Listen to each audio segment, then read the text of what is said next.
Hello বন্ধুরা, সবাই কেমন আছেন? তো আশা করি সবাই ভালো আছেন। আজকে আমি ফুলকপি, সিম, আলু দিয়ে মাছ দিয়ে তরকারি রান্না করব। তো একটা ডেকচিতে তেল গরম করে পেঁয়াজ কুচি দিয়ে ভালোভাবে নাড়িয়ে চাড়িয়ে কিছুটা ভাজা হয়ে গেলে এতে হলুদের গুঁড়া, মরিচের গুঁড়া, স্বাদ মতো লবণ দিয়ে ভালোভাবে একটু নাড়িয়ে চাড়িয়ে তারপর পরিমাণ মতো পানি দিয়ে দিব।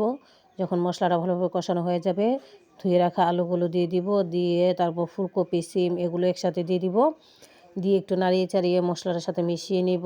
তো অপেক্ষা করব সিদ্ধ হয়ে যাওয়া পর্যন্ত। তো বন্ধুরা, আমার সবজিটা প্রায় সিদ্ধ হয়ে এসছে। এখন উপর দিয়ে আগে থেকে ধুয়ে রাখা মাছগুলো দিয়ে দিব। মাছগুলো দিয়ে আবারও ভালোভাবে একটু নাড়িয়ে চাড়িয়ে দিব। তো নাড়িয়ে চাড়িয়ে দেওয়ার পর অপেক্ষা করব সবজিগুলো মাছগুলো কষানো পর্যন্ত। তো বন্ধুরা দেখুন, মাছ আর সবজি কষানো হয়ে গেছে। এখন এতে পরিমাণ মতো পানি দিয়ে দিব, যতটুকু আমি ঝোল রাখবো। তো বন্ধুরা, এখন কিছু কাঁচামরিচ দিয়ে দিব।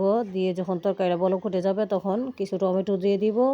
দিয়ে আবারও একটু নাড়িয়ে চাড়িয়ে উপর দিয়ে কিছু ধনিয়া কুচি দিয়ে দিব। তো বন্ধুরা দেখুন, আমার তরকারি হয়ে এসছে। তো আমার পাশে থাকার জন্য সবাইকে ধন্যবাদ। সবাই ভালো থাকবেন।